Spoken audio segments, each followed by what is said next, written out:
Good morning, students. I welcome all of you in my maths class. Let's start our today's topic.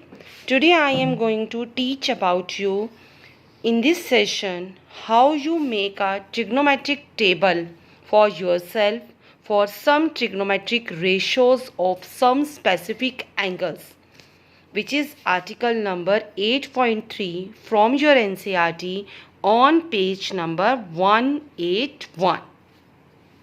जब हम बात करते हैं specific angles की, तो एंगल्स हमारे पास होते हैं 0 डिग्री, 30 डिग्री, 45 डिग्री, 60 डिग्री और 90 डिग्री। इनके लिए हम 6 ट्रिग्नोमेट्रिक रेशियोज़ की वैल्यूज़ बनाते हैं जो हम आगे अपने सम्स में यूज़ करते हैं, जो हमें 8.2 में यूज़ भी करनी है। तो उस टेबल को हमें याद ना करना पड़े, हम उस टेबल को एक बहुत आसान तरीके से बना सकते हैं।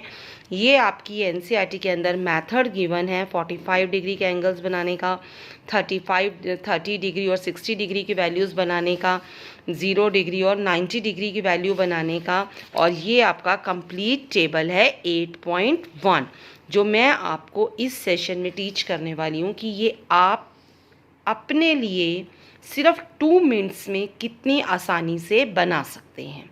तो let's start our today's topic. Now look at here, हमारे पास जो हैं ये मेन एंगल्स होते हैं जिनके लिए हमें ये रेशोज़ बनानी है। 0 degree, 30 degree, 45 degree, 60 degree, 90 degree. तो आप एक ब्लॉक बना लेंगे, हमें 5 वैल्यूज़ हैं और हमने 6 एंगल्स की वैल्यूज़ निकालनी है। तो हम एक ब्लॉक बना लेंगे 1 2 3 4 5 6 इधर और 8 इधर, क्योंकि यहाँ पर कुछ हम कैलकुलेशंस के लिए भी ब्लॉक बनाएंगे जिसमें हम वैल्यूज़ निकालेंगे और फिर जो हमारे आंसर्स निकलेंगे उसको हम आगे यूज़ करेंगे। अब करना क्या है, आप इधर देखेंगे, बहुत इजी है और ये आपका लाइफ लॉन्ग जब तक आप मैथ्स पढ़ेंगे ये आपको यूज़ होगा ही होगा आपके मैथ्स में। 0 degree, 30 degree, 45 degree, 60 degree, 90 degree angles लिखेंगे इंक्रीजिंग ऑर्डर में। हम एंगल के लिए निकालते हैं वैल्यू। मैंने आपको जिस दिन अपना लास्ट लेक्चर लिया था इस चैप्टर का, उस दिन मैंने आपको बताया था साइन मल्टीप्लाइड बाय थीटा कुछ नहीं होता, साइन की वैल्यू अकॉर्डिंग टू एंगल है। साइन अलग कुछ नहीं है और थीटा भी अलग से एक एंगल है, लेकिन जब वो साइन के साथ कंबाइन होता है तो साइन की वैल्यू बनाता है p/h। तो साइन थीटा, तो ये जो ट्रिग्नोमेट्रिक्स नेम है ये किसी ना किसी एंगल के अकॉर्डिंग निकाले जाते हैं रेशोज़ में। तो मैंने यहाँ पर एंगल यूज़ किया है theta, sine theta, cos theta, tan theta, same उसी सीक्वेंस में, जिस सीक्वेंस में मैंने आपको याद करा रखा है आप उसी सीक्वेंस में अपना यहाँ टेबल में नाम नोट करेंगे। साइन, कॉस, टेन, टेन का फिर उल्टा कॉट आ जाएगा, कॉस का उल्टा सीकेंट आ जाएगा और साइन का उल्टा क्या आ जाएगा, कोसिकेंट। सेम उसी में जिस तरीके से मैंने आपको लर्न कराया हुआ है, आपको पता है, आपको मैं थोड़ा सा छोटा सा रिकैप करवा रही हूँ। ये मैंने आपको लर्न करवा रखे हैं, जिस मेथड से मैंने को लर्न करवा रखे हैं सेम उसी मेथड से आपने इनको यहाँ पर लिखना है। अब इनको लिखने के बाद आपने क्या करना है, अब आपने इनको लिख लिया। अब आप यहाँ पर देखो, सबसे पहली वैल्यू आपकी क्या है, सबसे पहली वैल्यू आपकी 0 है। तो 0 के नीचे 0 से काउंटिंग लिखो, 0 1 2 3 4, लास्ट आ गया 4, सबको 4 से डिवाइड कर दो और सबका स्क्वायर रूट ले लो। पता लगा? मैं एक बार रिपीट करके आपको यहाँ लिखकर दिखाती हूँ, 0 1 2 3 4, लास्ट में आया 4, सबको किससे डिवाइड करना है, 4 से, और फिर सबका क्या लेना है, स्क्वायर रूट। जब हम सबका स्क्वायर रूट सॉल्व करेंगे, जो सॉल्व कर कर आएगा बस वो ही हमारी पर्टिकुलर वैल्यू होगी। देखो 0 के नीचे जितनी मर्जी बड़ी वैल्यू हो वो 0 हो जाता है, 0 का स्क्वायर रूट नहीं होता, ध्यान देंगे यहाँ पर। 1 का स्क्वायर रूट 1 ही होता है, 4 का सॉल्व होके 2 आ जाएगा। इसको जब कैंसिल करेंगे तो 1/2 आएगा, जब इसको कैंसिल करेंगे तो क्या निकलेगा हमारे पास, 1/2। तो 1 का स्क्वायर रूट 1 ही होता है, लेकिन 2 स्क्वायर रूट में रह गया। जब इसको सॉल्व करेंगे जो 3 है वो स्क्वायर रूट में रह जाएगा, जो 4 है उसका सॉल्व होकर 2 आ जाएगा।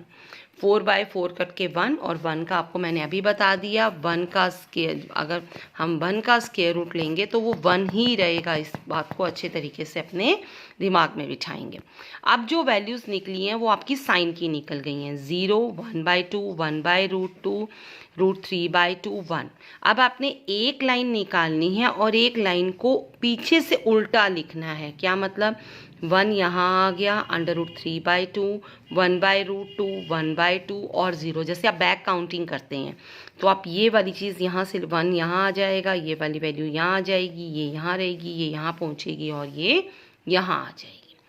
एक लाइन हम निकालेंगे और एक लाइन को हम उल्टा करके लिखेंगे तो हमारा टेबल बहुत आराम से जल्दी से प्रिपेयर हो जाएगा। हम tan निकालेंगे। tan की जो वैल्यू है वो निकलेगी sin θ cos θ। इसको आप अच्छे तरीके से अपने दिमाग में बिठाएंगे। CTM, tan θ = sin θ cos θ। बस इन दोनों वैल्यूज़ को डिवाइड करते जाओ 0/1। अब इस पॉइंट को भी आप, एक अच्छा पॉइंट है, इसको बड़े अच्छे तरीके से आप समझेंगे और अपनी मेमोरी में इसको ऐड करेंगे, कमिट टू मेमोरी। कभी भी आपके पास अगर 0 ऊपर है और 1 नीचे है तो वो 0 के इक्वल है, और अगर 1 ऊपर है और 0 इक्वल है तो हम उसको बोलते हैं नॉट डिफाइंड, या हम इस इन्फिनिटी का साइन यूज़ करते हैं। इसके लिए ये वाला साइन इस तरीके से डाला जाता है। दोनों ही नाम यूज़ कर सकते हैं, नॉट डिफाइंड भी और इन्फिनिटी। अब आपकी एनसीईआरटी के बुक के टेबल में ये नॉट डिफाइंड है और यहाँ मैंने इसका इन्फिनिटी का साइन यूज़ किया है। तो अब इसको सॉल्व करते हैं। जब 0/1 होगा तो 0 हो जाएगा। जब इसको फ्रैक्शन में रखूँगी 2 से 2 कट जाएगा, 1/√3। जब इसको फ्रैक्शन में रखूँगी 2 से 2 कटेगा 1। जब इसको फ्रैक्शन में रखूँगी 2 से 2 कटेगा √3। यहाँ पर 1/0 आ गया। मैंने अभी बताया 1/0 का मतलब होता है इन्फिनिटी, या हम इसको लिख सकते हैं नॉट डिफाइंड। अब हमने एक लाइन निकाल ली। अब अगली लाइन पीछे से आप उसी तरीके से रिवर्स लेंगे, इन्फिनिटी, √3, 1, 1/√3 और 0। अब हम निकालेंगे सीकेंड थीटा। सीकेंड थीटा किसका उल्टा होता है, कॉस का। तो सीकेंड का फॉर्मूला हो जाएगा 1/cos थीटा। मैंने पहले दिन आपको इंट्रोडक्शन में ये फॉर्मूलेस करवाए हैं, मैं यही यूज़ कर रही हूँ। मैंने tan के लिए ये यूज़ किया है और सीकेंड के लिए मैं यूज़ कर रही हूँ 1/cos थीटा। तो अब मैं बस सिर्फ कॉस का इन्वर्स लूँगी तो 1 का इन्वर्स 1, जब इसका इन्वर्स लूँगी तो 2 ऊपर जाएगा, √3 नीचे। जब इसका इन्वर्स लूँगी तो √2/1। जब इसका इन्वर्स लूँगी तो 2/1, खाली 2 आएगा। जब इसका इन्वर्स लूँगी फिर वही केस हो गया, 0/1 का इन्वर्स लेंगे तो 1/0। 1/0 का मतलब क्या होता है, इन्फिनिटी। तो हम इसको नॉट डिफाइंड या इन्फिनिटी लिख सकते हैं। फिर एक रिवर्स लेंगे, ये इन्फिनिटी, ये 2, ये √2, ये 2/√3 और ये 1। तो इस तरीके से कितने आसान तरीके से 0, 1, 2, 3, 4 लिखने से और 4 से डिवाइड करके अंडर रूट रहने से ये टेबल हमारा बहुत इजीली निकल जाता है। मैंने एक टेबल बनाकर रखा है, आप भी एक ऐसा टेबल बनाकर रखेंगे। जब आप सम्स करेंगे तो ये आपकी बहुत हेल्प करेगा, क्योंकि हमें बार बार इसमें से वैल्यूज़ इसमें पुट करनी होगी। अब इसके कुछ बहुत इंपॉर्टेंट पॉइंट्स हैं जो आपके MCQs कवर करते हैं, उनको देखते हैं। हमारे पास sine theta, sine 0 degree is equal to 0।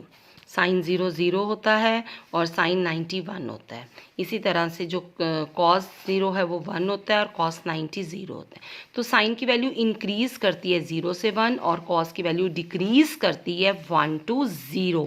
अब इस पॉइंट को बहुत अच्छे तरीके से ध्यान में रखेंगे। Sine theta increase from 0 to 1 and cos theta decreases from 1 to 0।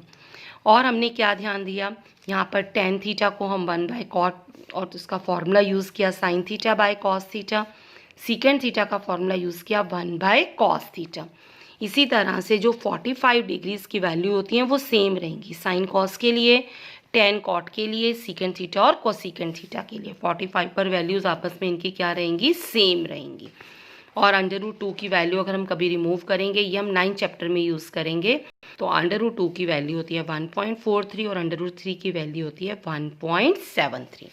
अब आप आराम से बैठ के अपनी इस टेबल की प्रैक्टिस करेंगे। जब हमारा ये टेबल अच्छी तरीके से प्रिपेयर हो जाएगा तो हम इस पर बेस्ड 8.2 एक्सरसाइज तैयार करेंगे।